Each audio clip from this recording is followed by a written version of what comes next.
Hello everyone and welcome to traditional sealed of Kamigawa Neon Dynasty. I do prefer the best of 3 mode to get some nice sideboard action going on.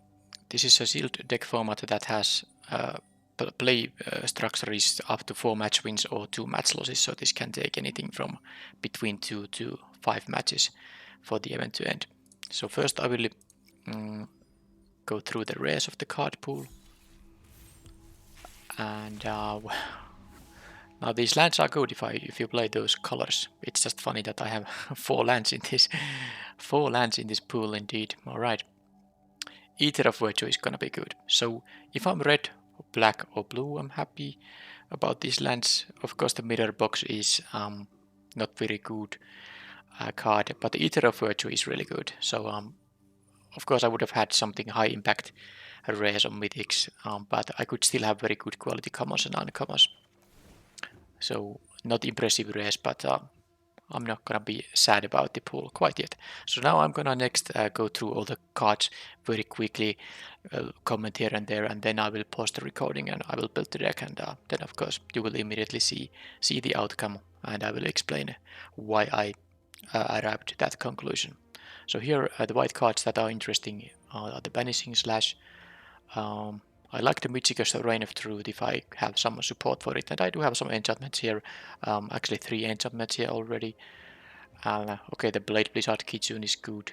Noriko Yamazaki if I get the enchantments. Okay, actually I like all the white cards quite well. I have 1 removal spell only, but I have good quality cards here. I like the Imperial Oath, Sunblade Samurai are fine. How about blue then? Well, the Disruptors are good if you can really build a deck that benefits from this, but I think it's more like a draft thing, not necessarily a sealed thing. Counter spell, card draw.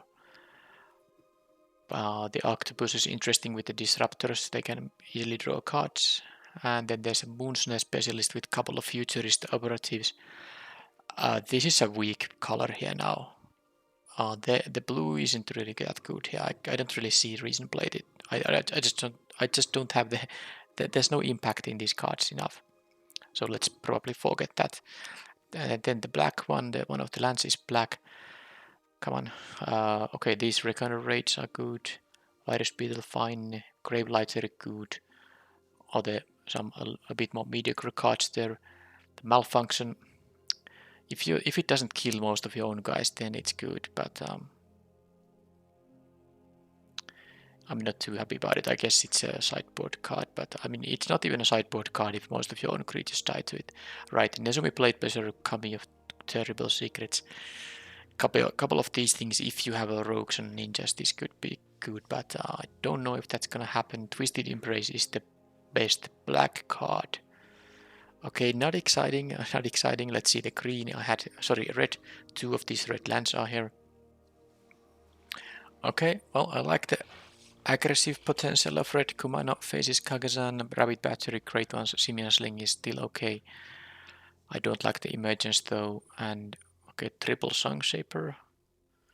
If I have artifacts that can be interesting, I like the Bronze Blade Boar quite a bit, and there's Scrapyard Steelbreaker if I, assuming if I play it, I will play all those, although also these Song Shapers, so it's okay. A triple Kami of Industry, that's a little unnecessary. I wouldn't play 3 of those, jeez.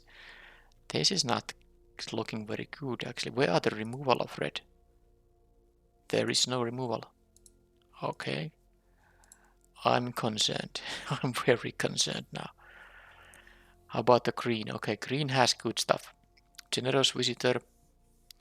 I think the white had some enchantments there. So the Visitor with the double Fang of Shigeki, Gozintai, and the Kapotek Breaker. Okay, I liked how the green starts here. How does it end? Rebuke is good. I could play the Roaring Earth.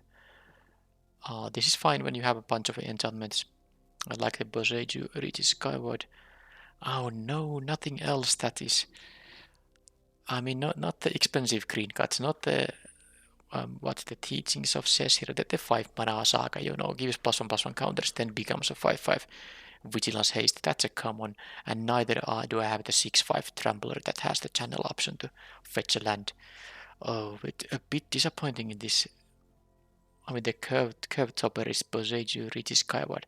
I suppose white had a couple of those 4/4 samurais, and also the 6 mana sorcery that creates 3 of them 2/2s. Because I do have both mana fixing and the great uncommon payoff, or rather enabler slash payoff for enchantments. So that's it feels like it could be green white. How about the colorless? Okay, the Ether of Virtue, of course, which I already saw, and then Thundersteel Colossus. Don't know if I can easily go to 7 mana, but it seems like it's a green-white deck. But I will check through all the combinations quickly. But I think I can dismiss a couple of colors quite easily there. But yeah, in a second you will see the deck. Okay, so there are actually 2 decks I'm willing to try.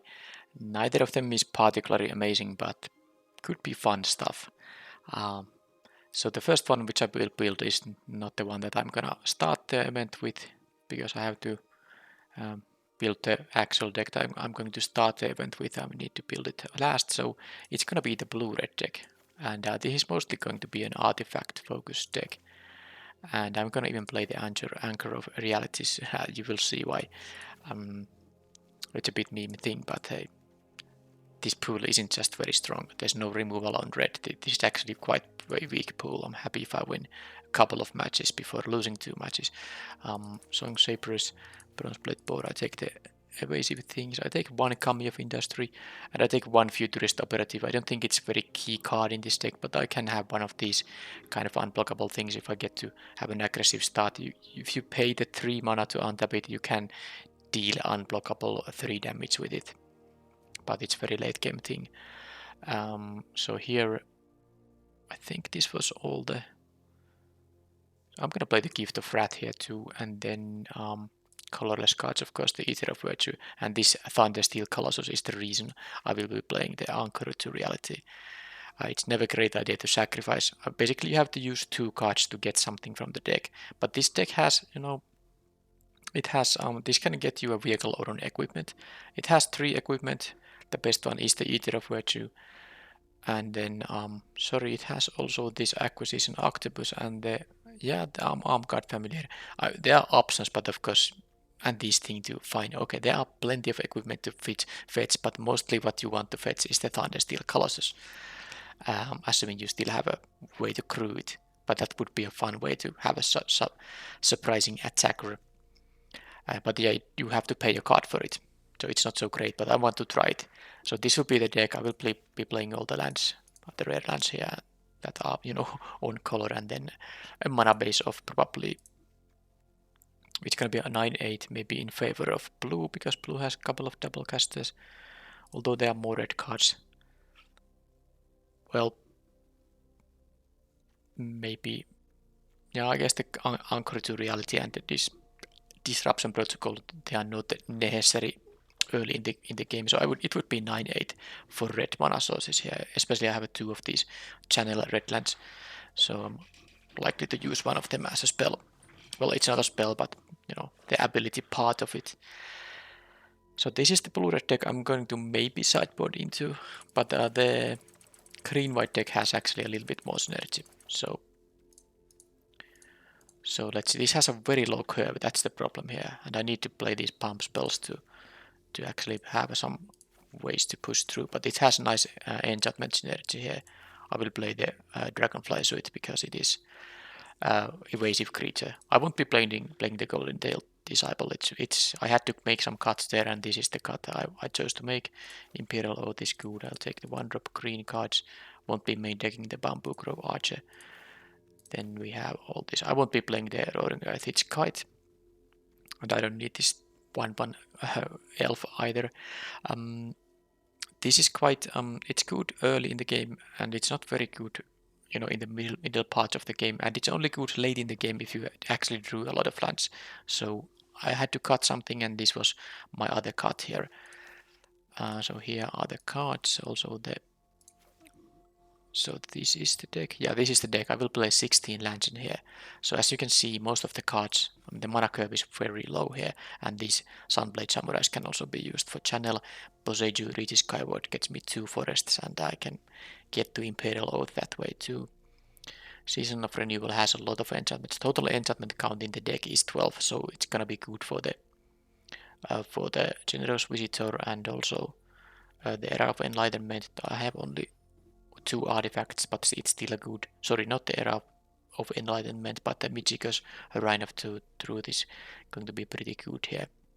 And Norika Yamasaki can allow me to cast enchantments from my graveyard, which is also nice. So the problem with this deck is that there's not too much, late game. A lot of these creatures can be quite small, but they are powerful early drops.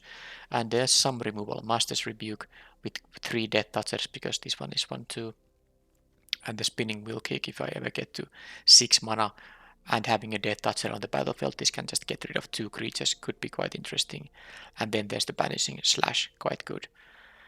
But yeah, this is like not much better maybe than the blue-red deck, and I'm not sure under what circumstances I'm going to sideboard into the blue-red. Maybe just for fun at some point to try both decks, but this is the deck I'm gonna start with.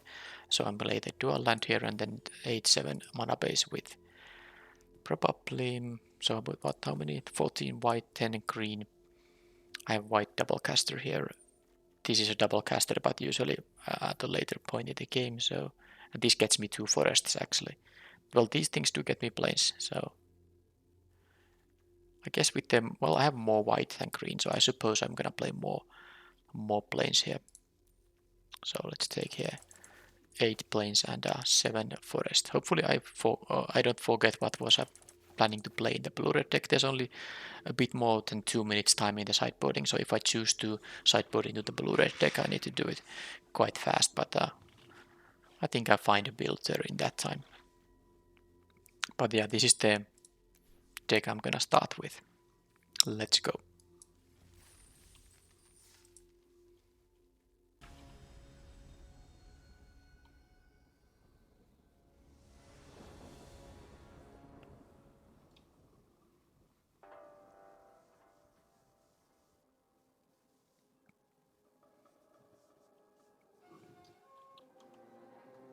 Okay, that's totally fine starting hand.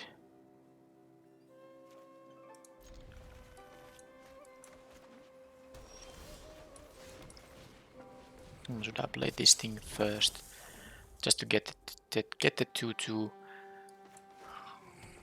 online ASAP? Although this can attack alone as a... Oh, come on, Generous Visitor. Oh, you hate to see that.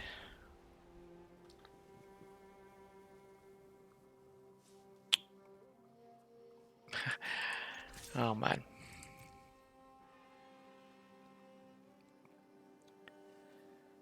That's gonna be rough. So should I scry into something? Or just play the Exemplar? I'm gonna scry now. Don't need the planes, I have 2 of them. Okay, this is fine. So next turn, just play the Ghost in tie here.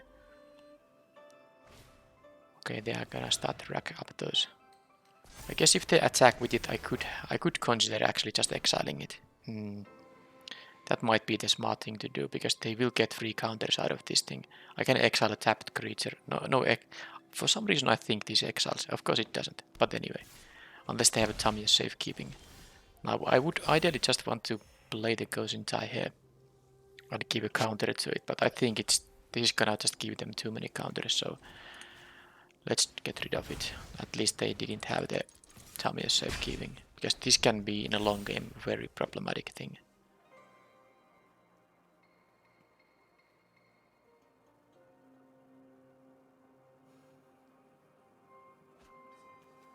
They discarded the Master's Rebuke. Okay, Calling Stalker, well, I will have a blocker on that thing. I mean, this 2-2 already is a blocker for that thing. Now, am I going to play... There's no rush with the Aegon to Exemplar, I don't think. I'll just attack here. Don't mind if they trade. So I can do it so that I play the Gosin type, pay to get the counter, and then have the Regent's Authority up just in case. That sounds reasonable, I think.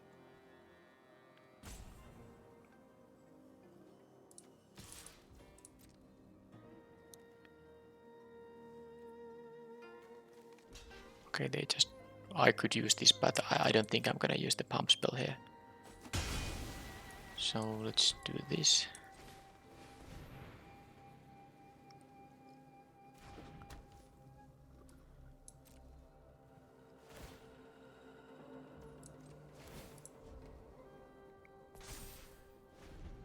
So they will have a 2-3, but I can basically attack into it, but also I won't probably do it unless they are tapped out.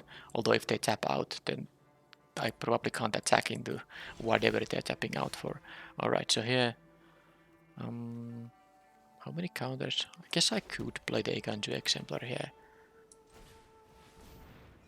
Are they like flooding out, or do they have a counter spell or whatever? Card draw spell, thirst for knowledge. Well, I'm not gonna attack when they have open mana there. No attacks, and then just get another counter here. Okay, they had nothing on turn 5, so they have a big turn 6 then, I guess. Yeah, Greater Tanuki. Can't attack into that without losing 2 cards, which I don't want to do, so I guess I'll do it like this, and then pay for this. I'm willing to take the attack here, because I have a quite good board, and this thing attacks alone as, you know, with the Exemplar it's going to be of course 5-5, so even if they left this as a blocker, that would have been okay, but of course they do have the flyer in here and all that, so I'm okay. Am I just losing just like that here? They just go big creature, big creature. Yeah, I wasn't able to do anything with the Hand of Enlightenment because they had the... Oh man.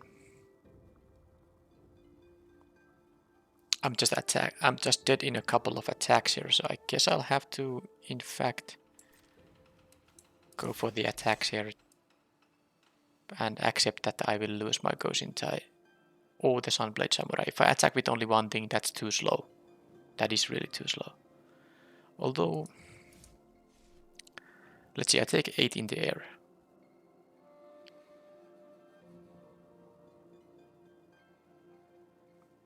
No, I can't do that.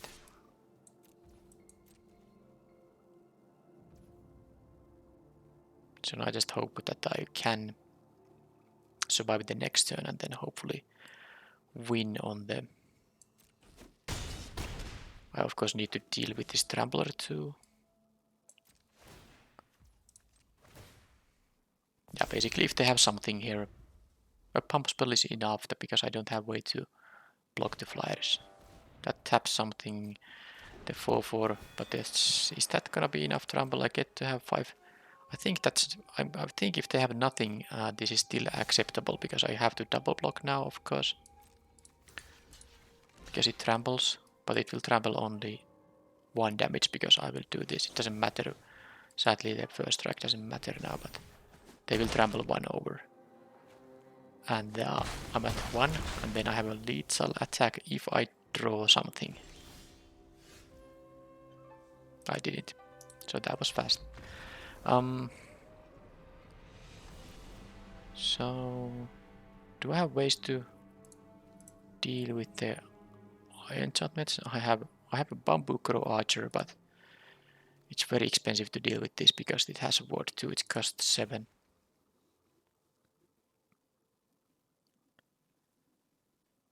I don't know if I want to play the same deck again.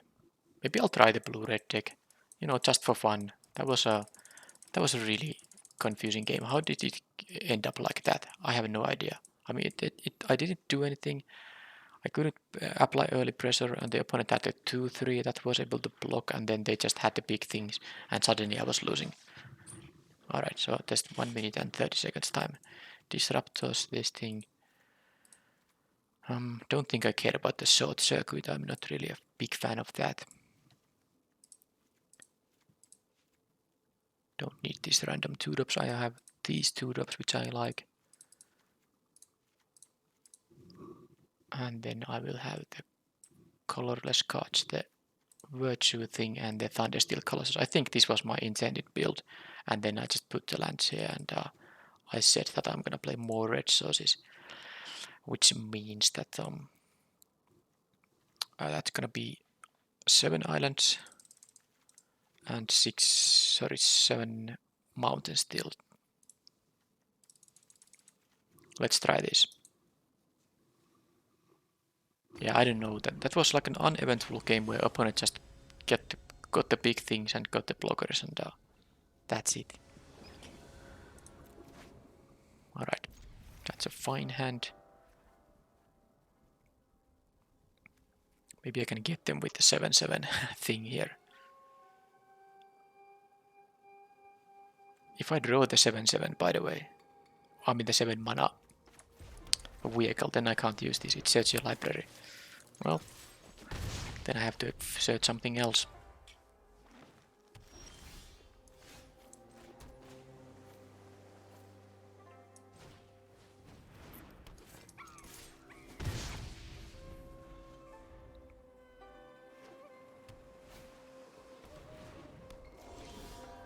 I think I'm going to offer it, take the trade from either of those.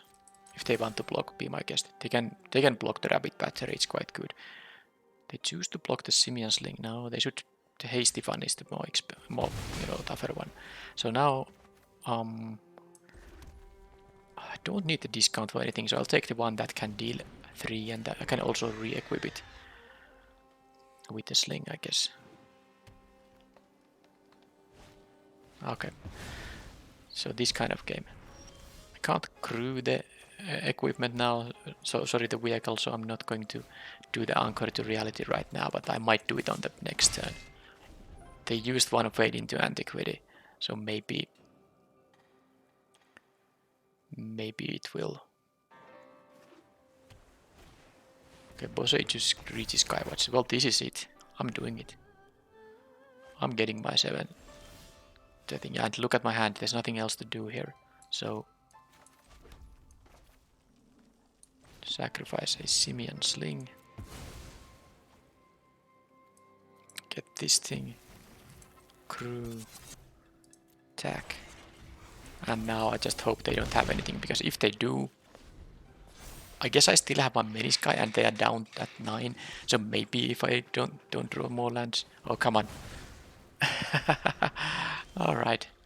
Okay, I got my unblockable thing. That's not bad. This is a Menisky. And this is unblockable. And I can still win here. I can still win. Yes. But man, they just dealt with my stuff.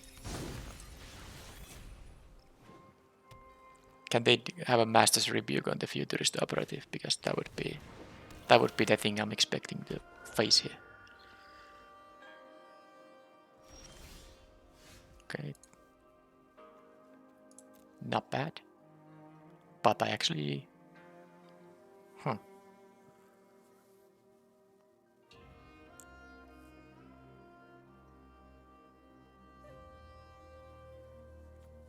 This doesn't have Vigilance, but the 3/6 might be like valuable. If they attack with this, then I can have the 3/6 back. But if I play this now, I can't use the 3 mana activation. That's the thing here.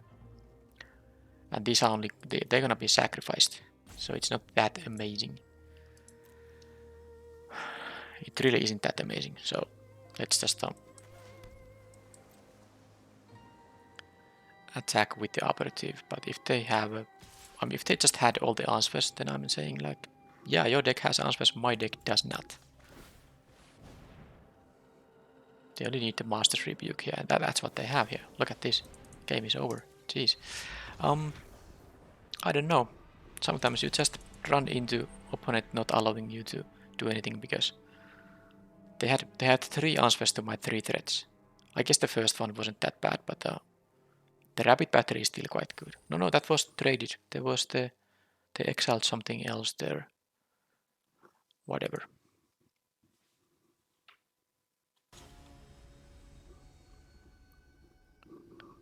this the same opponent?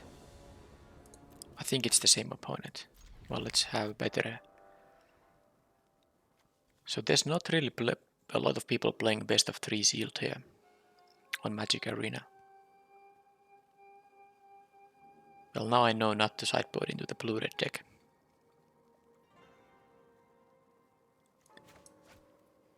They did mulligan to 6 here.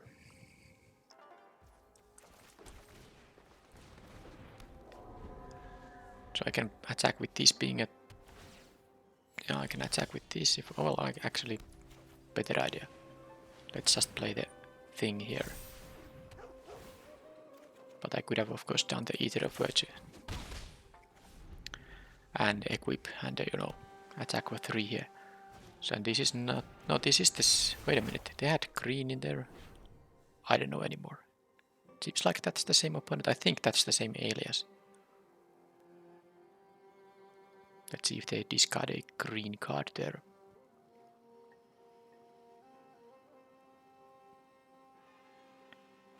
Yep, this is the same opponent. Alright, so I think I'll still play just the Dragonfly suit here. I can nicely equip the... crew it with the Spirited Companion. And then I can...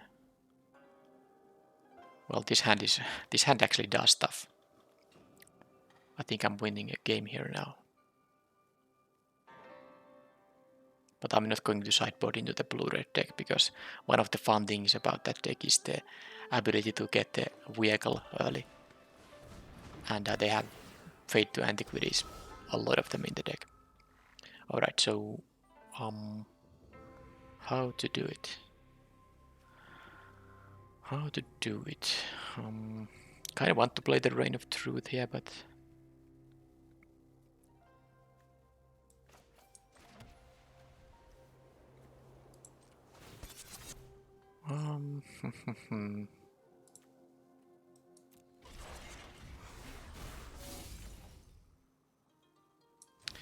I'm doing it. Who's getting the counter though? I think the Dragonfly so it can get 1 counter. And then this is gonna give the pump effect to the... I mean, I'm attacking with the Visitor too. I can pump the Visitor here, yes. And then I can play the Ether of Virtue and equip the Dragonfly suit here. So this is gonna be 11 damage and they have to make some jump blocks if they want to. Okay, they don't make any kind of blocks. So maybe they have a ninja for this stuff. But they could have blocked with the 1/1, I guess. But I guess they can block later on too. So I put a stop here just in case I want to crew this before I choose the target for the chapter 2 here.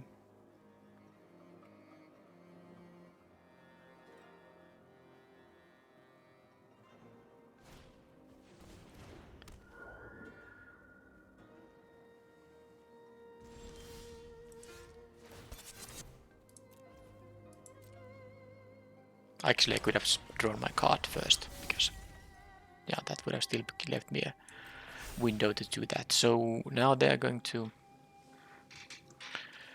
Well, they have enough jump blockers. I don't think this is going to be relevant. But I have to actually pump the Dragonfly suit if I don't want it to die. So that sounds like a good idea.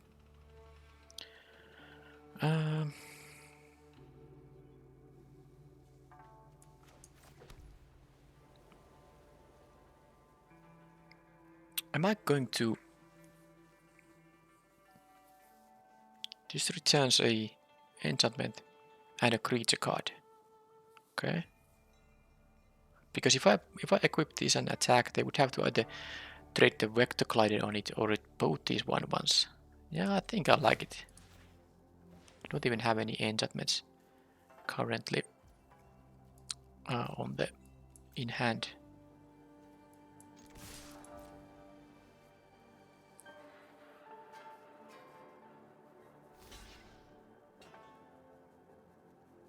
Oh, they have something. Oh, they have some effect on the Dragonfly suit. Well, let's see what they have, because of course they would die otherwise.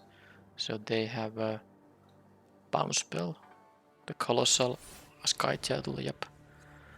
So now I could, of course, save the Visitor, but I don't think it's worth it. Then I couldn't play the Dragonfly suit.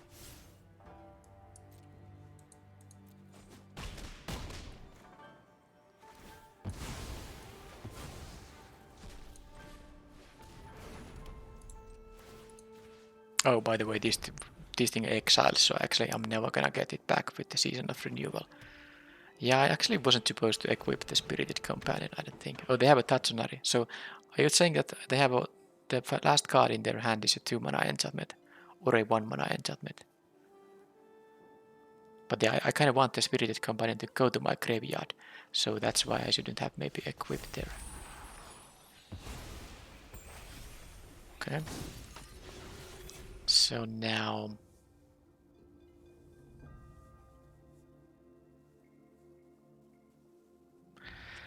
this can make itself fly actually, yeah, that's why they had the priority there.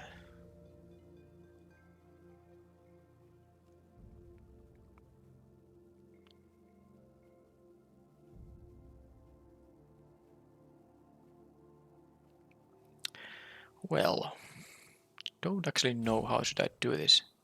I will use the rebuke on something, but this can also just block the thing, and this Spirited Companion will just trade with the Searchlight Companion. Maybe it is still fine. Maybe it is still fine. I'll just do some trades here.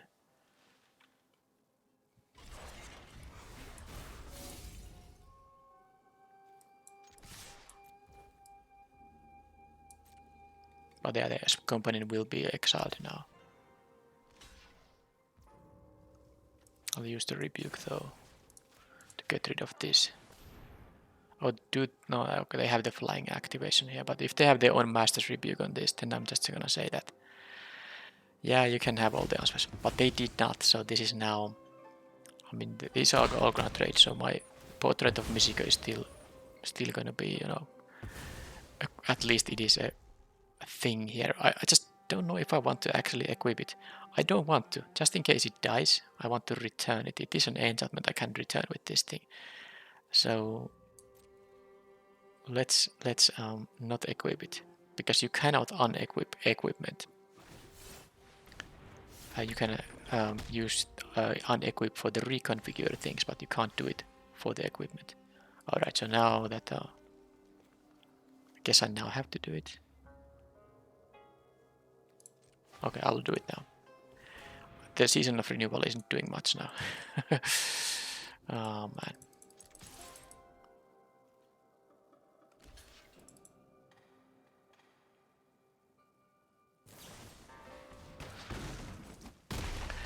And they had it. They had the way to deal with it. So actually, if I didn't, that's super awkward now.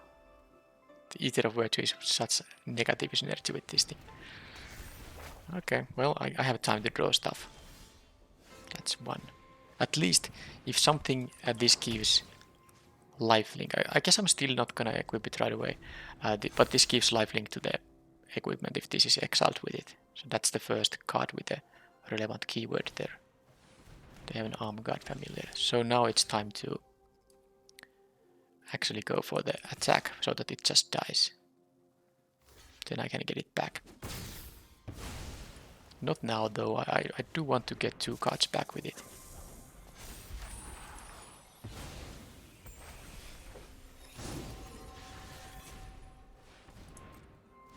Right, Poseiju then.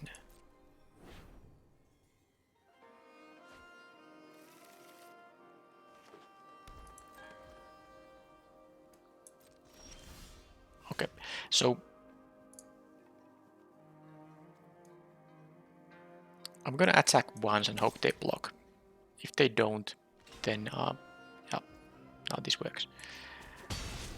Then I mean, then it would be a little bit different. But now finally, both a creature card. Well, both are creatures and enchantments, so that's very good now. And I'm gonna give the Eater of Virtue here because that gives the... if this Fang of Shigeki dies now, it will give Death Touch to whichever creature is equipped by that thing. Of course, if opponent just drew a land, they'll lose the game. That's right. Okay, I think I'm still playing the Season of Renewal. But was there any sideboarding? And yes, the blue-red deck won't happen now, that's for sure. They have answers for that stuff there. Don't think I still care about the Bamboo Crow Archer. I think this deck is as good as it can be. Like, is the Roaring Earth doing something? The 2-3 definitely isn't big enough to make a difference. So I'm going to just play the same deck.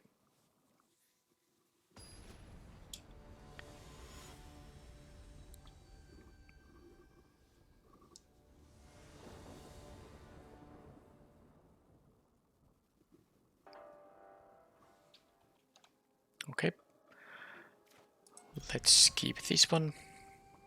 Oh, getting double strike on this Ether Virtue, that would be very huge.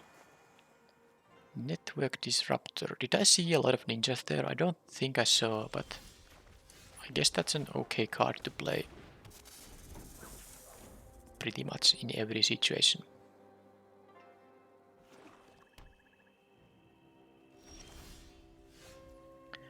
Okay, so they are... I'm actually gonna make the Ether of Virtue give Death Touch to everything. Because if I play the Goushintai now, I'm gonna use 3 mana on the next turn.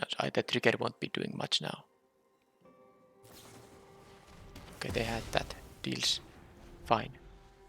Fine then. Am I going to now...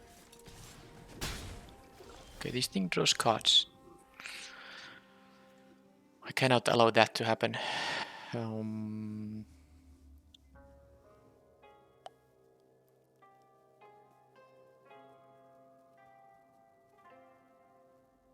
Problem is that I would rather play this so that I can immediately equip it. So that way I at least get the double strike imprinted on the Ether of Virtue. So the problem is I can play this now, it prevents this from blocking, but let's say they have the Master's Rebuke. They kill this and they draw a card and then it's just awkward for me. So I'd rather maybe play the Goushintai here and trade with the... But oh no, actually they can always reconfigure there. Then it doesn't matter, I'll just play this of course. Yeah. They can reconfigure and start drawing cards. Or they can just have the Master Rebuke. Or some other removal spell. Or they don't do anything, okay. The cost is 2, okay, they wanted to play that. Understandable, of course.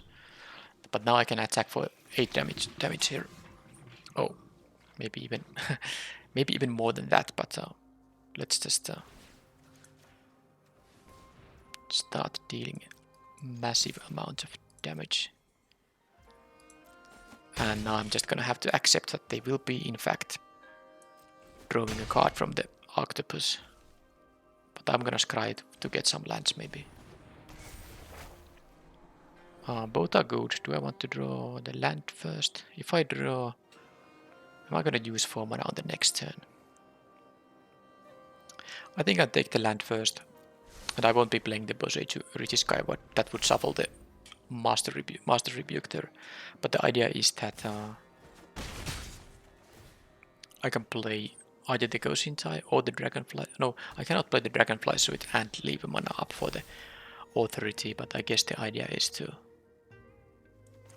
just play the Goushintai and leave mana up for the Authority here. I could deal 12 here, but of course that's not enough. Okay, does that connect? It does connect. They will get their big blocker of course on the next turn, but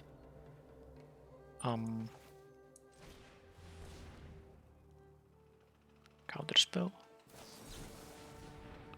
A counterspell. But the blocker doesn't help if... Because I can use the Regent's Authority. They will have a 1 land drop, so it's gonna be a 6/6. If they attack with both of these, I will win. Maybe they will leave. I mean, of course they have... I mean, I'm a fool, of course they have... They're gonna give the Branch of Poseidu the counter. But they will have mana up to make plays here. I mean, they don't necessarily give the counter to anyone now.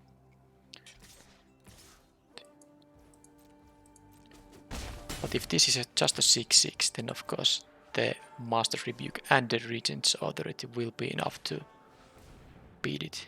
Okay, there's that. And then... Okay, they target that, but at least they are tapped out.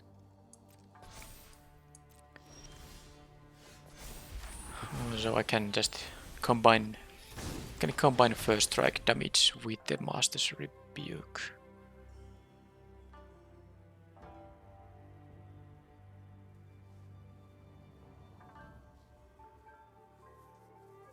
I could let the trade happen also. Then the each virtue gives everyone double strike.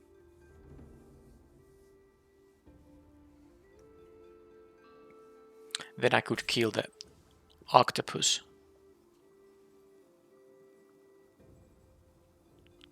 So that they stop drawing cards.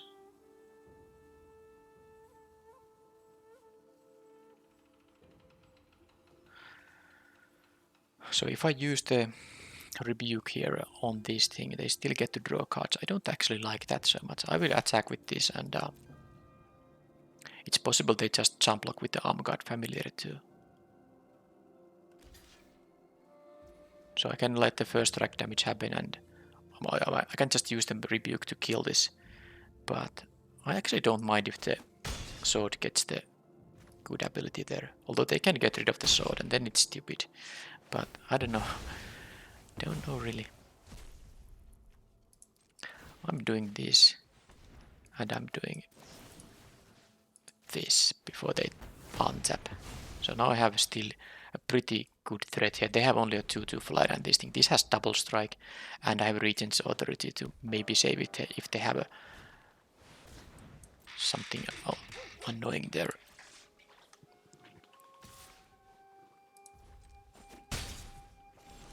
Alright, so I have to use this now. This doesn't have trample, but at least I can use the post-combat Posei to reach skyward. And this thing will get a permanent +1/+1 counter, by the way.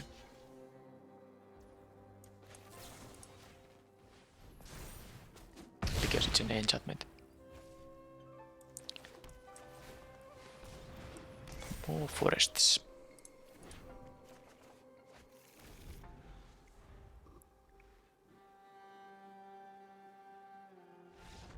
Okay, they had nothing there really. So they were in the jump block mode, and I'm gonna get another big threat. This must mean that the 3 cards in their hand cannot be anything too exciting. Okay, so now it was the same opponent. I'm going to wait for a while before I re-queue up, because I don't want to play against the same player 3 times. So now I will take a pause here.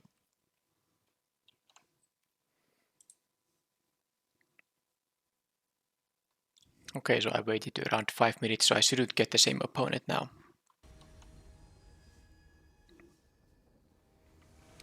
I kind of want to try the blue-red deck again, so maybe if I lose a game in this match, I might sideboard into that. Alright, again, Eater of Virtue making an appearance, and it's of course pretty good if I get a Death Touch from this thing imprinted on it. And this can get me a Plains if I have otherwise trouble finding well, I didn't have that kind of trouble, so actually the Yukai Naturalist is gonna be the play this turn, I think.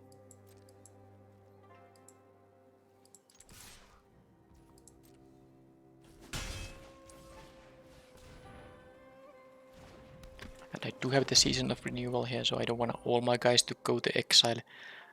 This can imprint Lifelink on the thing, this can imprint Death Touch. Alright, so they are not playing anything.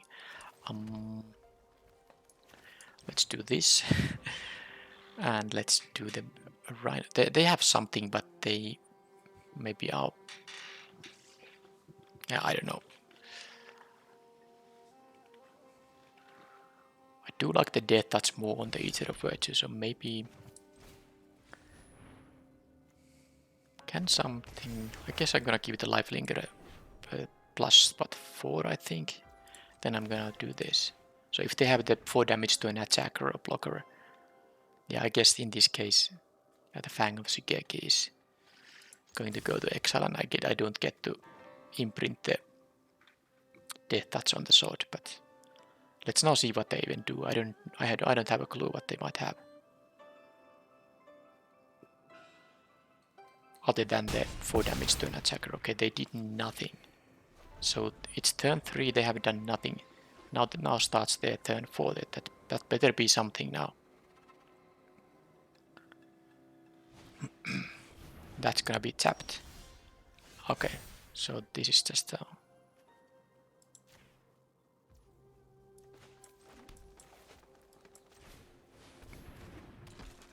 almost lethal already.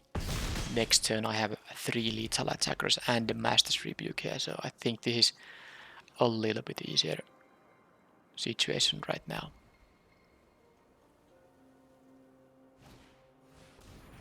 Two life won't be... Well, it won't help them if they... Well, they have 2 mana available still. So...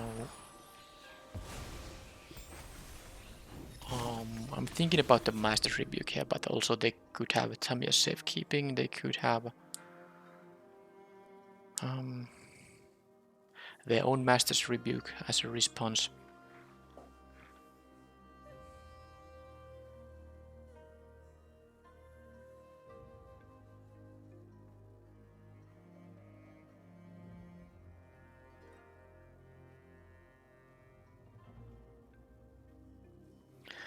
I think it's better to be safe and not just attack with the Sunblade Samurai. I could attack with the Fang of Shigeki.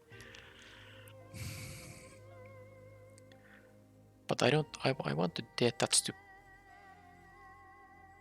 I mean, yeah, so that way if this dies I would be able to imprint the Death Touch on the sword, but also I don't want them to have an easy block with the Circuit Mender.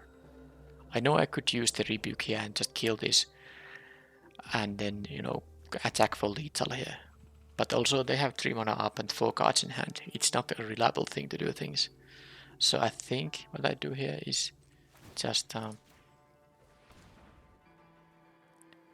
offer the trade on that thing. I will have Vigilance imprinted on the thing. And now if they want to use some of their own tricks, I can respond by my own Master's Rebuke. That's the entire idea here.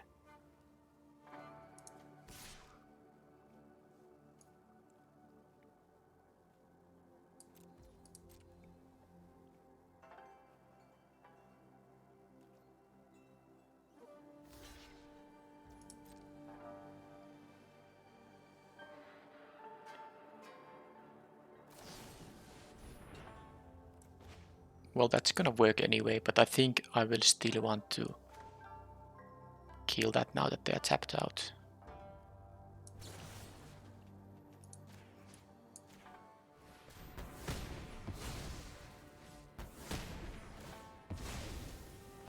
So now it will give Vigilance. Sadly, I can't bring the creature back with the Season of Renewal, but this has Vigilance now.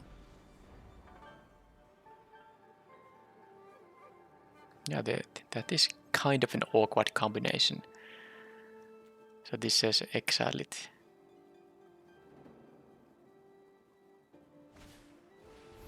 Okay, I guess there's a window to bring it back. Yeah, there is a window to bring it back.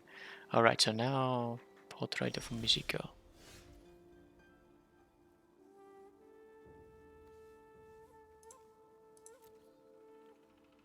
So they can block and give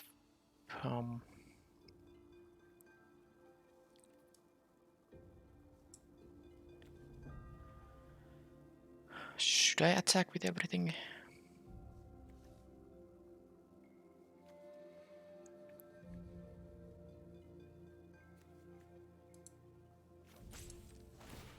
I'm gonna do like this.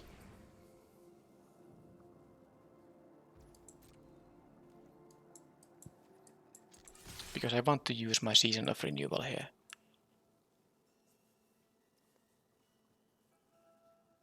So whenever creature dies, exile it, so they will go to graveyard and this instant can bring it back.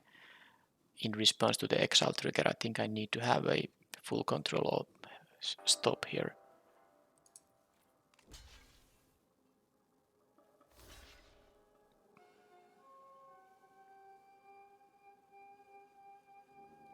If I want to bring it back.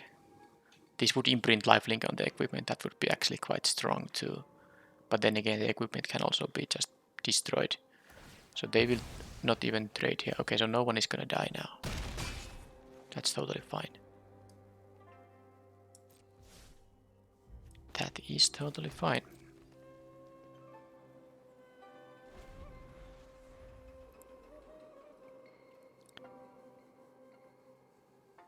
And they even took a point of damage. Alright, 1-4 is maybe not the most important thing they might have there. I'll continue attacking.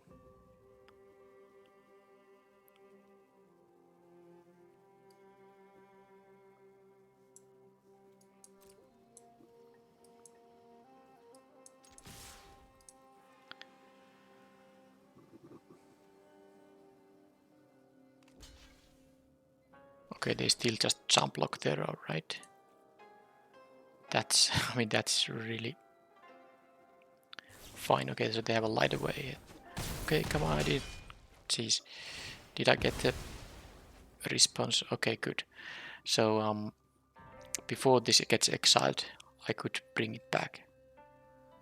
And I might actually want to do it.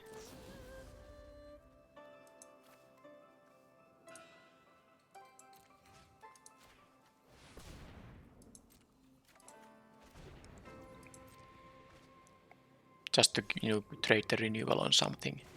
And now I can just actually equip it here, because now I want the death touch to actually be imprinted on that thing. So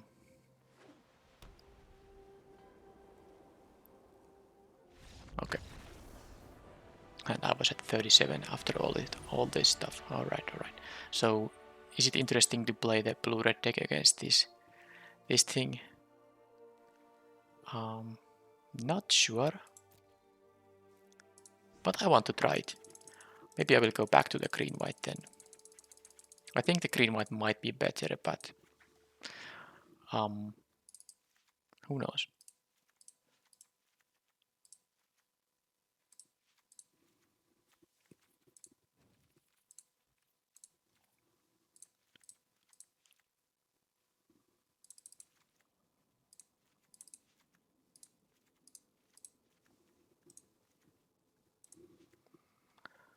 And what am I missing here? Yeah, the anchor. Okay.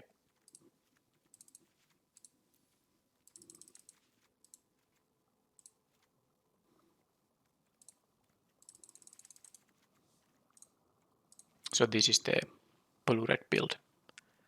Let's see how that goes.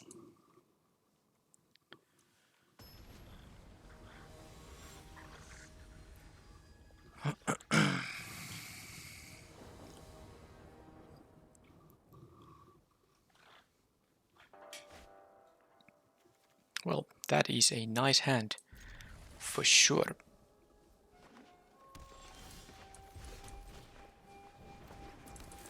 So this thing returns a artifact, creature, enchantment, or planeswalker to its owner's hand. Alright. So basically a non-land permanent, but it says like this because a land could be a creature too, so this can actually return animated lands.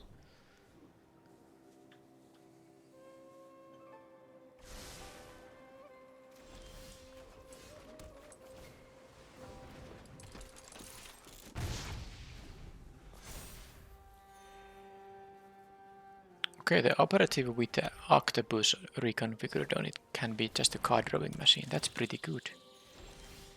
But how about this turn? I could or reconfigure this Song Shaper, but then that allows me to play no further spells on this turn. So I think... And I don't want to attack this into the circuit mender. This only gets +1/+0. That's a bad idea. I think I'll take the Manish guy here now. But I don't know, maybe it was worth it trading here. Then again... Yeah, I don't know.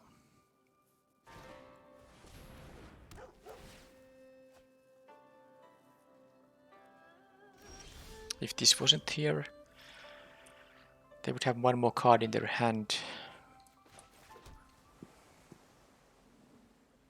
So now of course this can bounce a creature, so... But I don't want to bounce the Circuit Minder and I don't want to bounce the Spirited Companion, so I don't get any good value from the double block that they're gonna make. So I think the idea is just to play the Futurist Operative and then next turn, because I do have the 5 mana, just play and reconfigure and start drawing cards. I can, though, make this into a 3-form menace. Does that actually change things? Oh, that does. But then again, I can't use the 4 mana. I don't have any legendary creatures to make this cheaper. So I think there's no good attack. I'll just play this one. But yeah, next turn. They also have one of these lands. Visitor is annoying, but I have a card drawing machine, which is also annoying for them. That's a good one. I think I don't need the spirits here, but the bounce will definitely be relevant, so I can play this if I don't draw a land. Okay, Network Disruptor. Well, doesn't really matter right now.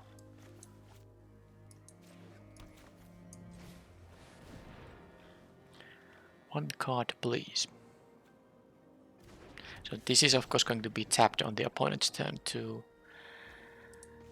But I will get, because it will be easy of course to deal with it now, but I will get one card from it.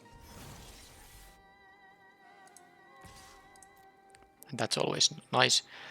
It's not like it's gonna deal a lot of damage, but drawing cards is of course one way to win a game.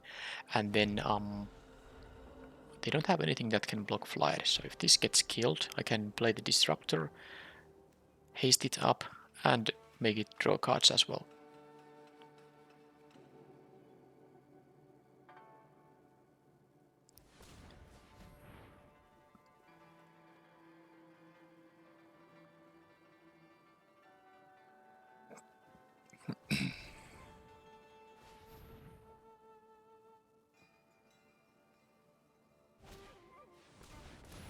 Okay, there is the emergence, which I can just bounce, because yeah, this is actually, because this says return target creature, among other things, it can target lands that are creatures. So I return the land and then, okay, sadly I don't want to actually return that thing. That's true. They chose not to attack with it though, because then they can kill my artifact. That's not acceptable. Alright, so triple blocking, that doesn't work, so I have to take 3 here.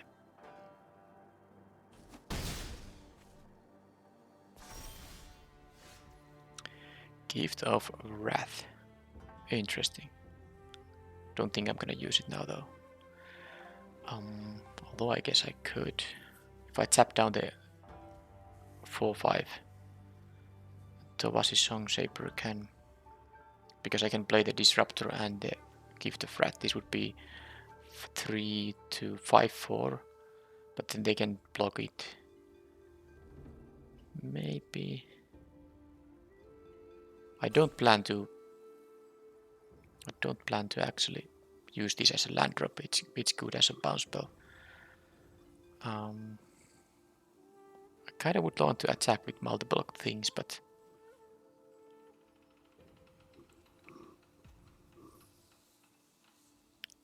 yeah, it's kind of awkward though. But I'm not winning the race here. Maybe I'll do something like a... what? So if I tap down the Seat of the Empire, at least they won't have the mana available there. So let's see if they have some mana available that they want to use. Okay, they have a white mana in their mana pool. Alright, and then I'm gonna play the Simeon Sling.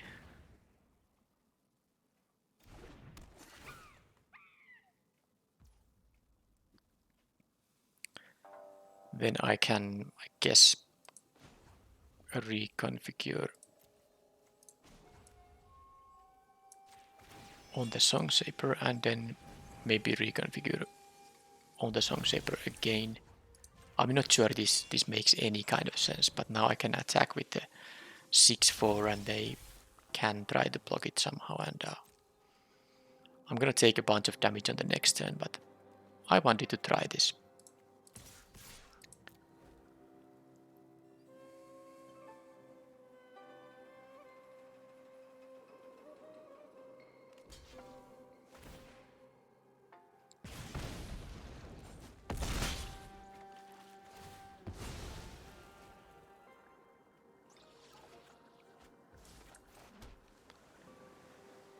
Okay, so they have a lot of attacks now, but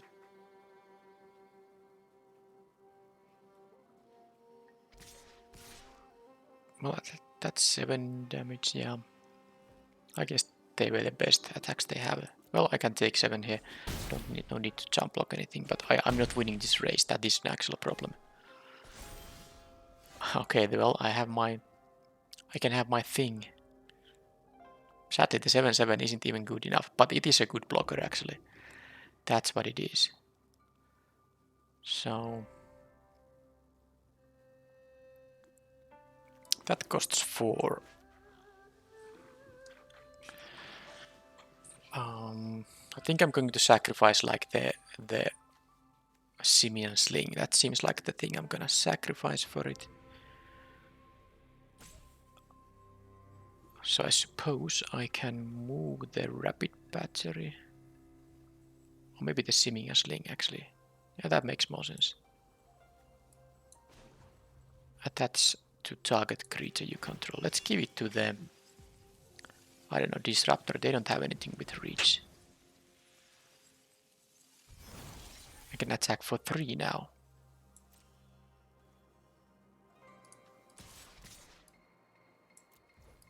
And draw a card.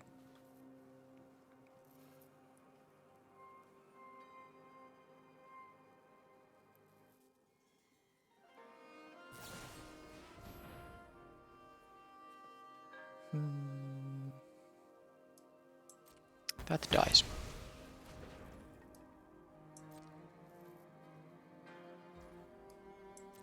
I can still draw cards with the flyer. But now I'm gonna use the Anchor to Reality. Sacrifice Simian Sling and get my sweet 7/7, which I hope the opponent can't answer.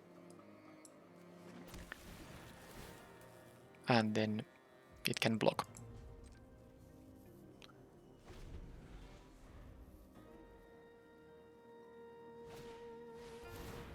That gives Trample, by the way, but it only targets enchantment creatures.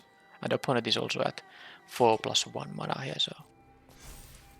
And they have to do some work before they get to attack past the Thundersteel Colossus here.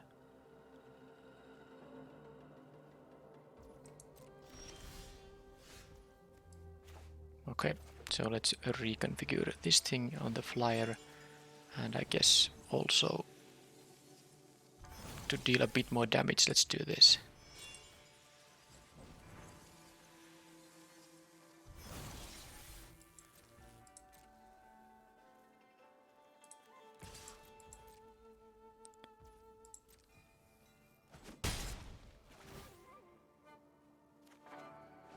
I don't think I will be using mana for anything else, including the reconfigure actions, because I do want to have the Otawara available here, so let's just pass here.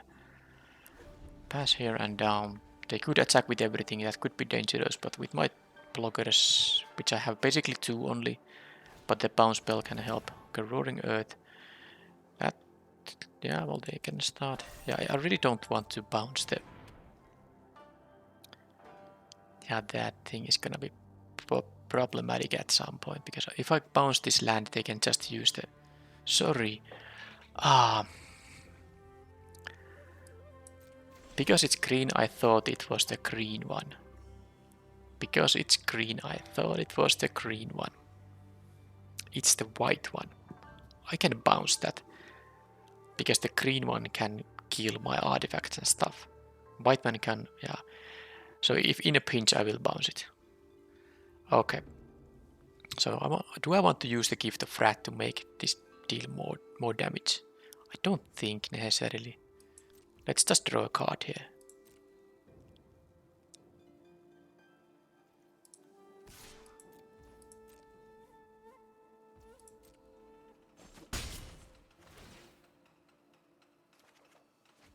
Okay, a counterspell is gonna be quite good.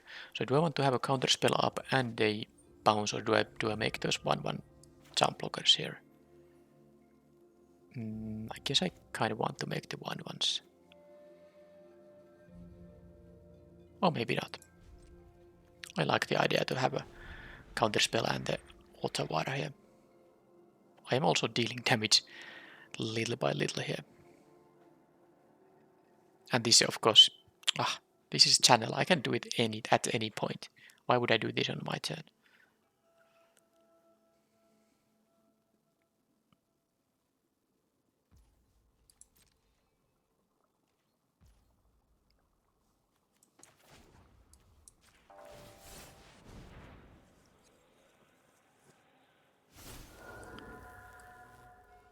Okay, I mean, I'm all for this plan. This is good.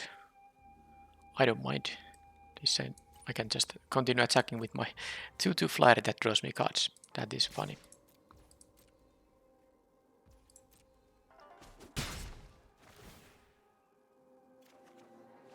Okay, so maybe it's time to start reconfiguring this, because I do have mana now, so I can reconfigure this to make this into a 3/4 blocker. That's interesting to have. And yes, I will be playing the Gift of Wrath at some point, but maybe not quite yet. I am now pretty safe with the counter spell and the bounce spell up here.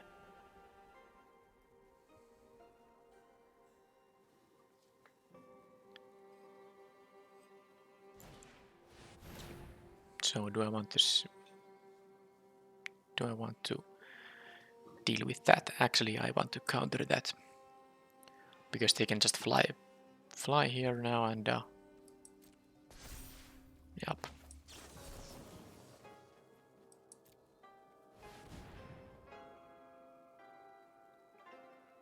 Because I don't even have a blocker for it.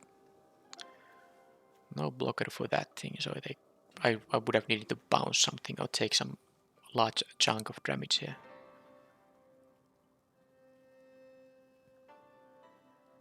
Okay, I'm countering the spell. What's I mean, they have the Selfless Samurai, of course, up. That's why they have priority stops at every point, basically.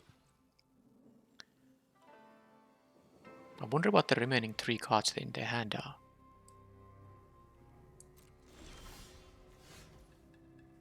This is an enchant artifact or creature. I can put it on here, for example, but I don't think I can afford to do that quite yet. They have a lot of blockers there. I don't think I can just benefit from this Gift of Wrath in any way. I cannot. So let's just do this. I guess I now could make my... But no, now that I lost the counter spell, I'm not confident playing this on the hair. No, it's good enough. As long as they don't have a thing that can block a flyer, I think this is just good enough here.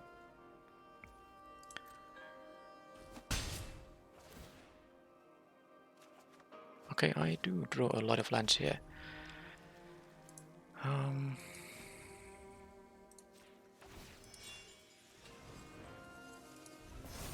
There's enough time. Yes, there's enough time.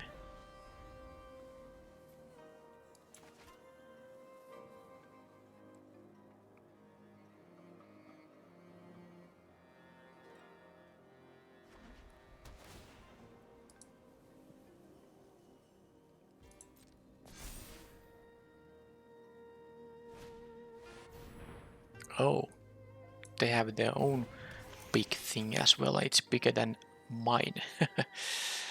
I think I might have to give the Frat this Colossus now. Okay, why would they attack? What am I missing here? What am I missing here?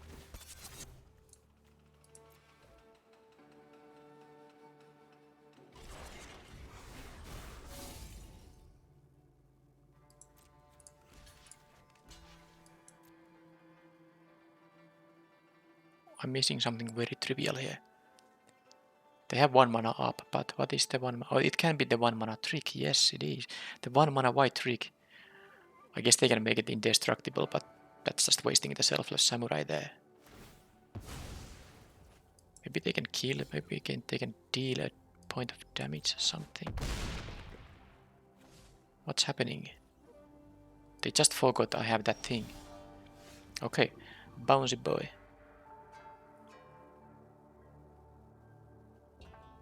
Not that good, in fact.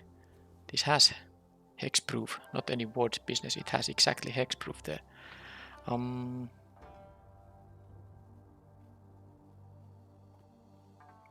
I guess I'm just gonna use this on that when it attacks, right? Hopefully it doesn't gain vigilance in any way. So this thing, and it also has trample, so it's not really jump blockable at all. Maybe I have to give the frat this guy, but I'm not sure yet. I'm not that sure about it yet. But it would of course make my clock a lot faster. I can also give the frat this so that it's a 9-9. But maybe that's what I have to actually do. I'm gonna draw a card here anyway. This is a tough one.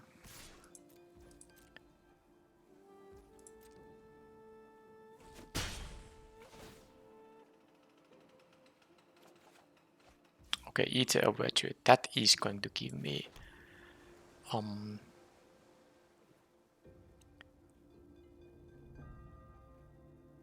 faster clock. Actually a 2-turn clock now. So I think I have to do this anyway. And I will be equipping the Eater of Virtue. I don't think the bounce guide is relevant right now. I don't want to bounce this guy, which is going to be able to kill my disruptor.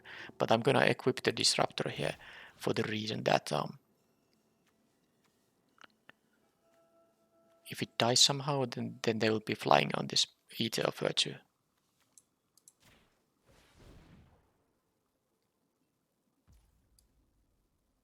And now I hope I don't somehow die. So this, of course, this Colossus will be 9-9 whenever it's a creature. Problem is if opponent has some kind of an answer for it. But let's hope they don't.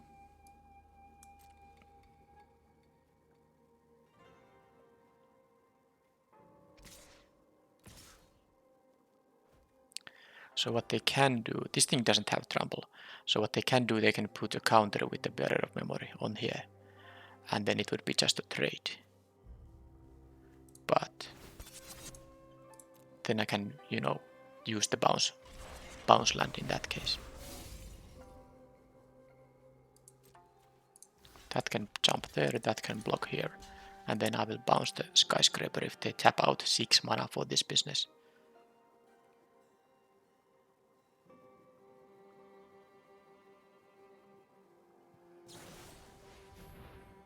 Intervention there, huh? Another copy. Well, that's gonna resolve. Now the question is, am I going to... I'm actually... Maybe they have another spell because it feels like they should have just used the Bearer of Memory there, but I'm gonna make them recast this thing for sure.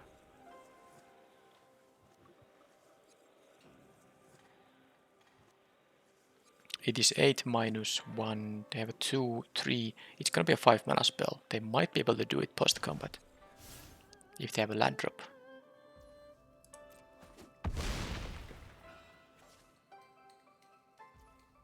They weren't able to do that. So now the question is, do I have a lethal attack? Because this is 9-9 trample menace. I can bounce the Eiganger Seat of the Empire by playing the Moonsnare Specialist here right away.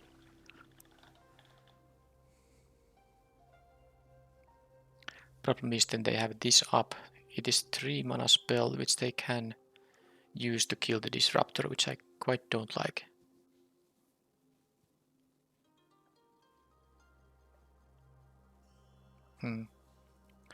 I think I will just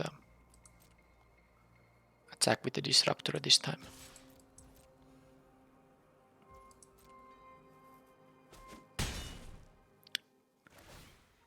Okay, it has done all the work in this game, or mostly all the work. Who's gonna get and what post combat? Am I gonna for safety reasons bounce something like a Bearer of Memory there so that they don't have the trample available? Or do I want to save this for some bouncing of other things? I kind of feel like I want to leave it up for something else.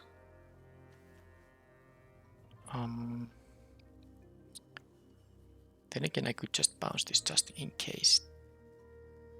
Okay, fine, let's bounce it.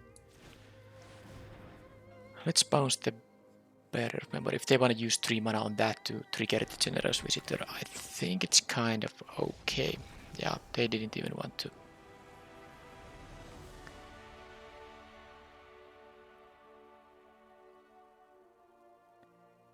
Yep, well, that was... I won one with the green-white deck and one with the blue-red deck. Great.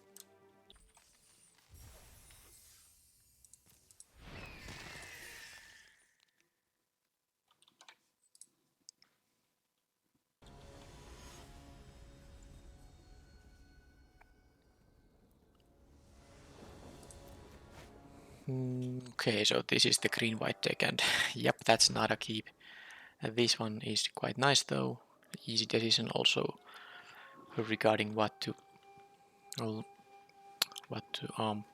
put away from this hand. Opponent kept 7.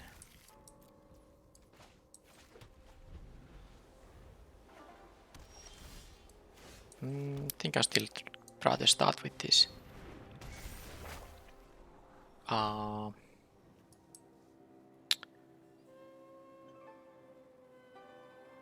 I don't need the forest for anything. I have a draw here coming up. I think I will draw the lands I need. Okay, interesting. So I could play the double striker or just gonna double spell these things. I think I like this more still because I can make it quite big on the next turn by playing the Naturalist and the Reign of Truth. Force basically a jump block or them to have a lot of damage coming up.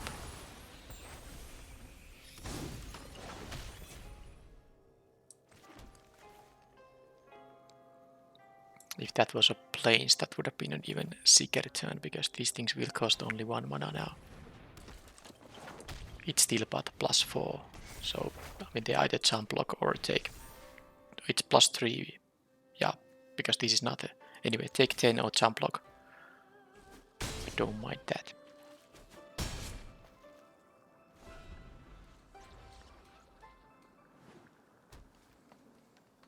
I suppose they can double. Okay, they have that, so they can attack back, but don't think they're gonna do that. So let's gain some life now. See what I draw. Oh, that is going to be rather good, although I don't want to.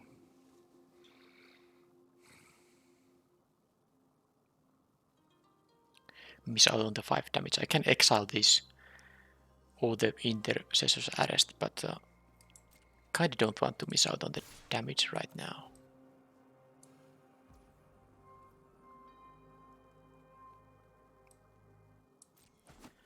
Yep, that's fine. Then I can just play this normally. And this will be 1, 2, it will be a 4/4.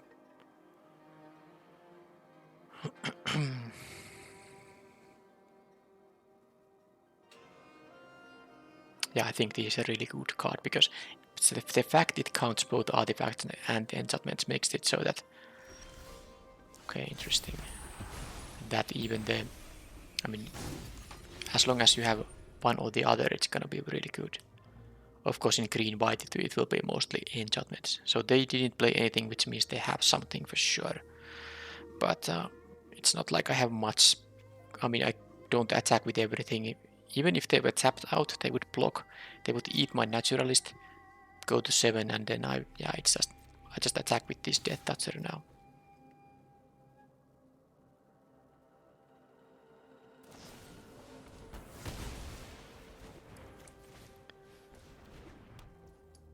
And next turn I can start attacking with my Portrait of Misika, and the Cousins definitely, works in the long game too, but they have 5 cards in their hand, so they don't have anything for the portrait. That was the only reason they conceded there. What should I do? Play the blue-red deck again? On the draw. I think I'll play this on the draw now, and then I will switch to the blue-red deck if I lose the game. So there's actually not a lot of sideboarding. If I don't care about the Bamboo Crow Archer, I don't think there's really anything I can sideboard that makes sense. The 2/3 lifelinker is not really that amazing.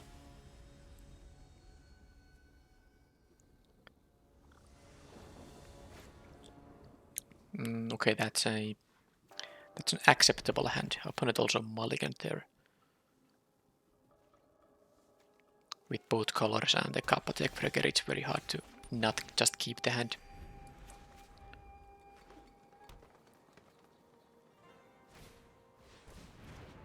Okay, I guess these are gonna trade with each other. But I can bring my one back with the Season of Renewal.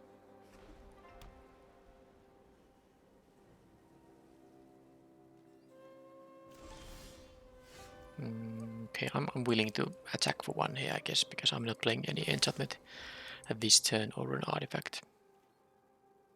Pump spells don't work, both have Death Touch, so this is just unless someone has Tamiya's Safekeeping, it won't matter. Now, I could of course cycle this, well, use the channel option, but I just don't need the planes, because I could bring back then both the Kappa Tech Breaker, although now this is very simple. Now I'm gonna have to return this. I want to get rid of this Posage thing, so that 1-for-1 he is now. I was waiting till I get 2 cards from this, but now I will try to get rid of that thing. And why am I drawing all these lands? Because it's not gonna become a creature right now, although they might have a big other creature or removal spell on this thing. At least if they have the 4 damage dealing spell, then I can save it with the Regent's Authority. Yeah, so this is actually not the worst. It's not the worst at all, because I basically... Wow, these land draws. This actually becomes a 3/5 for the turn, so they will block and it's not even a trade.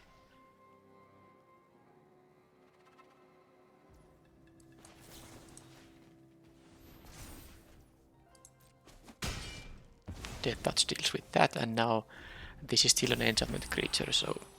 And this still has Death Touch, so I'm not in that big of trouble here. I guess if they have another creature that can just trade with this thing, it's gonna... Yeah, oh, come on. So I can't attack with this thing anymore, but it will still block the big guy. I just don't know how do I win here. I guess I have the... Yeah, well, I have the kick thing. Yeah, the uncommon green XX, don't I? That'll be pretty sweet. Do I want to scry right away, or just play the samurai? The samurai doesn't actually do much. It does block the 2/2s in case they kill the Tech Breaker, and then I would have to take like 12 damage if I don't have anything, so I guess I'll do this. So I have an additional blocker there available, and then I just need to scry into my... I have a Master's Rebuke and then the uncommon thing too that allows me to kill stuff with my Death Toucher. I also have other Death Touchers, so the scry will be actually quite nice here. Well, that's good. Okay then. Bronze Cudgels, this is not... I mean, it's gonna be good with this Dawn Samurai. Oh, that's insane actually. And they have that thing. Oh, they are actually... I'm doing this. I eat one of the Samurai for free. I could have just blocked the Posage thing, but... The problem is with... Okay, now that's what I wanted to happen. Good. So how do I do this? They will double block. But the rebuke won't be that great then. No.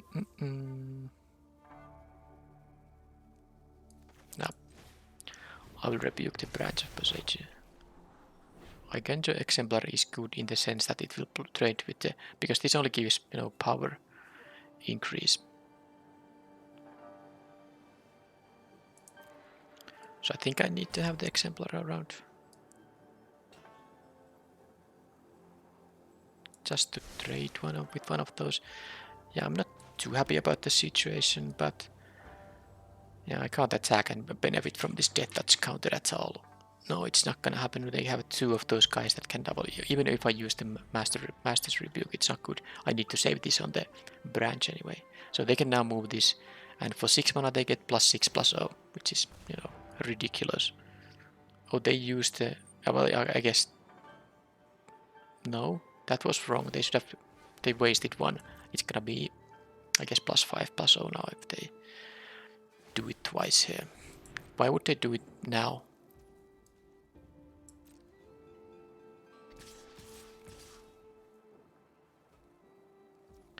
Okay, so that's actually good.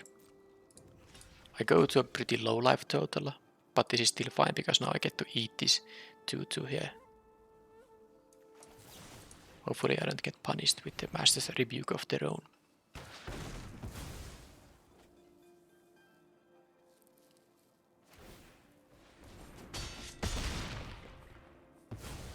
Now I gain 2 life, and now I can attack. Oh, they can double block though. No, that's not good. I kind of missed that thing. They can double block.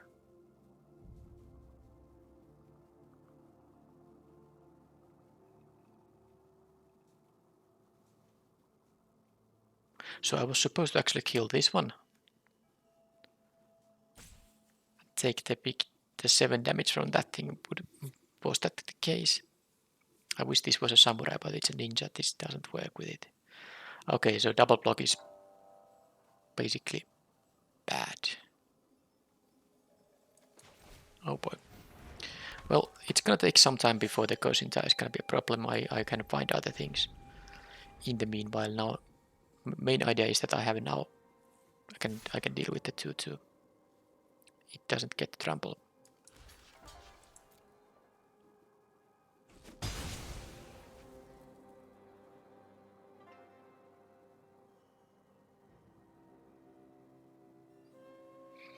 I guess I might just need to trade these anyway. Which I suppose is fine. They can block and activate the thing. Fine. That shall happen then.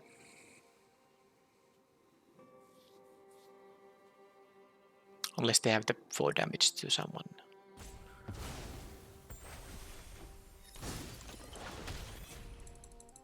Well, I'm not gonna sit and wait until they get million counters on that thing. Now they're forced to block if they don't have any answer, because otherwise, of course, I can exile the counter. No, remove this counter and then exile the thing here. But the cudgel is now going to make it just into a trade.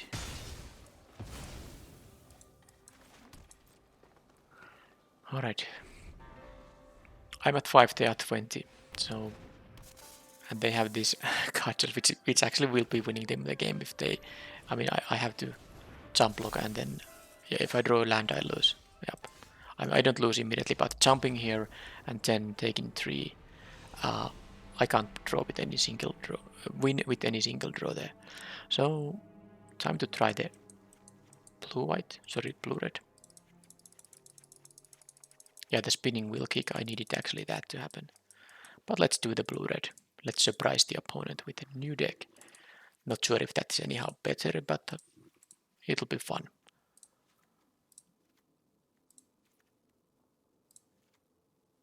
Should I play 2 of these operatives? I have to decide.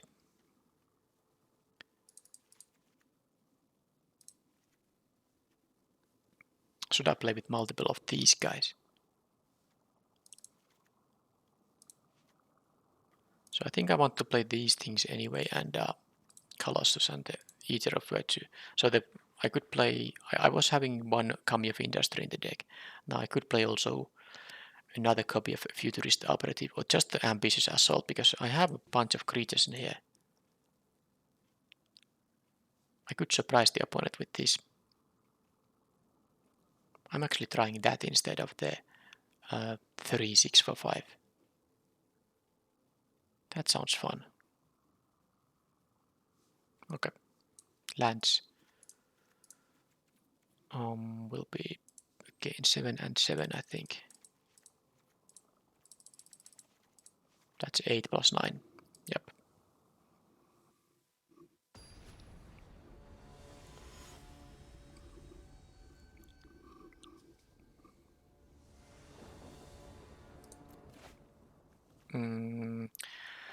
I don't like the fact this is my starting hand, but I can otherwise have a good hand here, so I will keep it.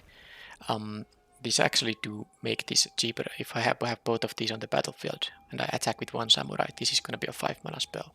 I won't be playing Kumano faces Kage-san right now because I want to have the counter on the Peerless Samurai. So, and that's actually fine. I can play them both now.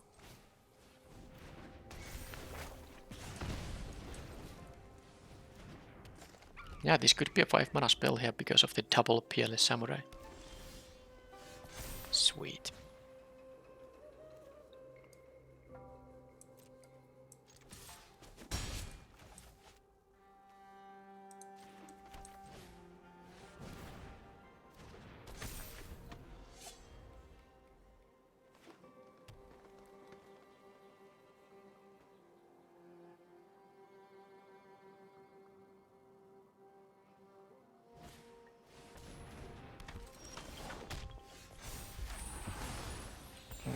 Okay, so I think I will just attack with the 5 damage. I don't need a discount now because I'd rather actually play the Peerless Samurai than the Scrapyard Steelbreaker anyway here. So this is fine. That trade is also totally fine. And if I ever draw the blue mana, this bounce spell will be a bounce creature will be really good too. And this is just 5 damage worth of many attackers. If they have only one blocker, it's not gonna be that great for them.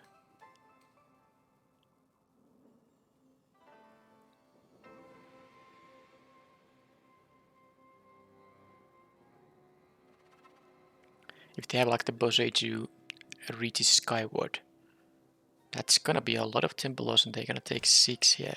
Okay, Mentor, but that's not gonna, yeah, it's not good enough. Sadly, I don't get to draw my things here, so I can attack only. Yeah, I need to play the Steelbreaker. If I drew a land, I actually could have reconfigured this on the Peerless Samurai. Attack with it, get a discount of 2, and then play this for 2, but it doesn't work now. So, if I attack with this both, I have no spells to cast. I think it's better to just do this.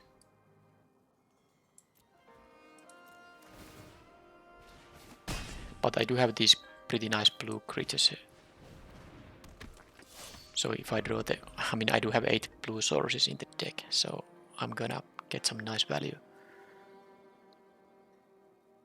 Now this is a dice, it's not a leaves battlefield ability, so okay, now they do have a Bosei to reach the skyward, but I have now I can attack with just more creatures here. They can't even block unless they have a 1 mana white trick. Okay, well, let's just do like this then. I think this is what I want to do here. It's too much damage for them to handle. Next turn, I mean they might have the 6 mana exile everything. If they have exactly that rare, then I think I won't have a big chance because this has also a reach, and they could have chosen to exile, you know, all but the enchantments here because I didn't have any enchantment here. Yep, they say exile creatures, but they didn't even need to exile artifacts. But well, they didn't have it, and of course now these samurai tokens won't do anything. So this, I actually like this deck on the play and the green white on the, that may be a little bit better on the draw. Not sure, that can be also good on the play, but this definitely with the early plays can be really effective on the play.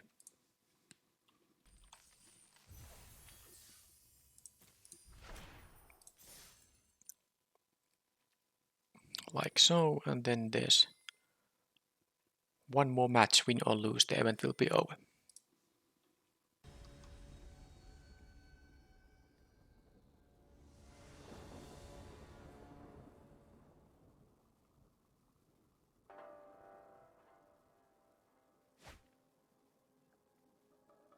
Okay, that's a nice one.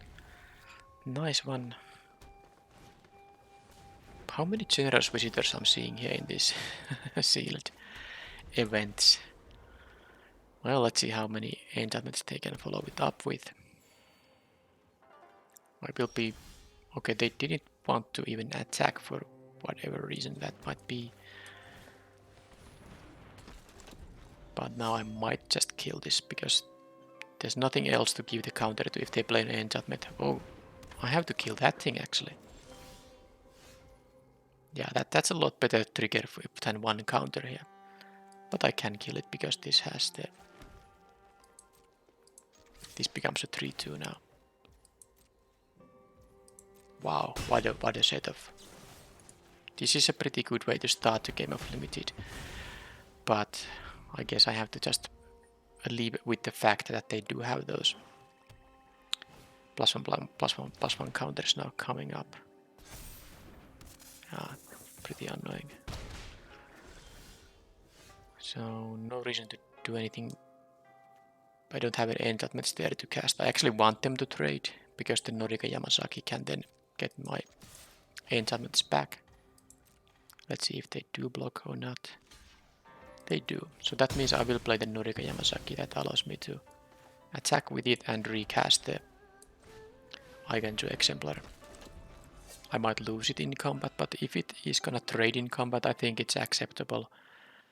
If it's not gonna trade in combat, I might actually wait until I have this. This is also a samurai. Maybe I was supposed to play the Blade Blizzard Kitchen. Oh, that's... Oh, it loses abilities, yeah, doesn't it? Yes, it does. Alright, so... Won't be doing anything after that. But I have a 4/4. And yeah, this might just become a 4/4 also. In which case... I just trade. Okay, that's... They didn't have anything, at least yet. Let's try attacking. It has vigilance, so why not? Not gonna do this thing. I think I'll just first scry here. Okay, visitor of my own into naturalist. Maybe it does make sense actually, because I can make my double striker into a 3/3 double striker. It's a bit slow way to play this game. I could have scryed them to bottom, but I think I have enough of an enchantment density in the deck that it makes sense. Also, I actually am willing to trade with the visitor if the visitor blocks the Kitsune, because it's a 4/4 now. I don't mind.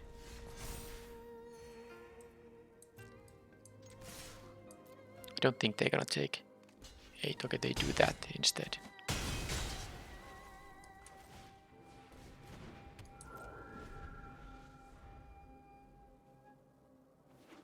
They are flooding out hard here.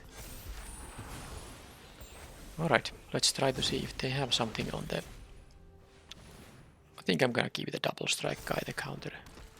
It seems like they just don't literally have anything here, so a bit unexciting game one when they are flooding out so much. Yeah, they just flooded out here. Alright, so the question is, am I gonna play this deck on the draw?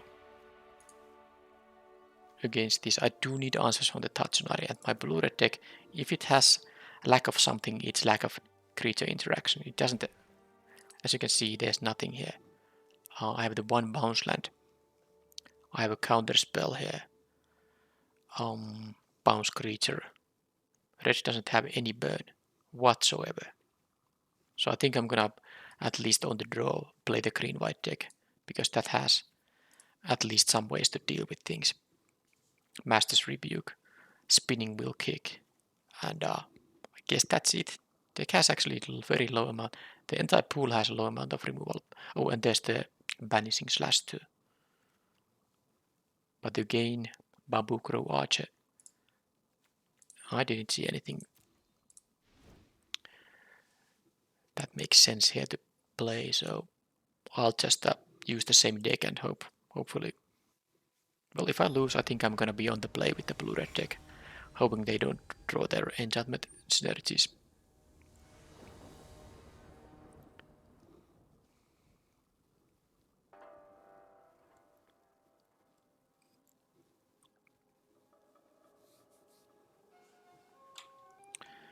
Okay, so no white mana, but with the 3 playable green spells, I think I'll keep it. This is a reasonable curve anyway, plus I can always draw the planes quickly, for instance, and I have 2 samurais that can channel for a planes. Yukai training. Okay, there is the plane, so I'm going to... Am I gonna be the aggressor here? Nah.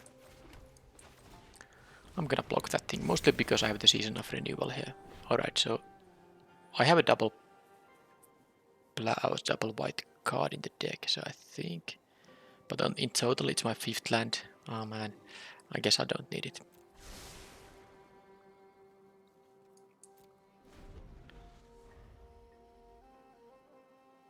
I think I'm gonna just play the Gozintai, give it a counter, turn 4, play the Kitsune, give it a Gozintai a counter again.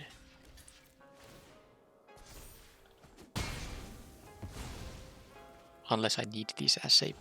Okay, they have nothing there, alright. Counterspell. Is there a counterspell for 1 blue?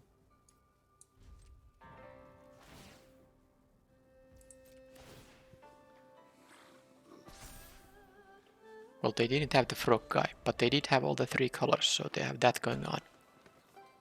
Why aren't they playing anything?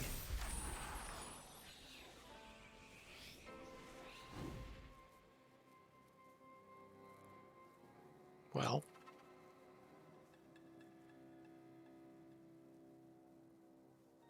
Do they have something in response to this thing coming back? I don't think that's the case.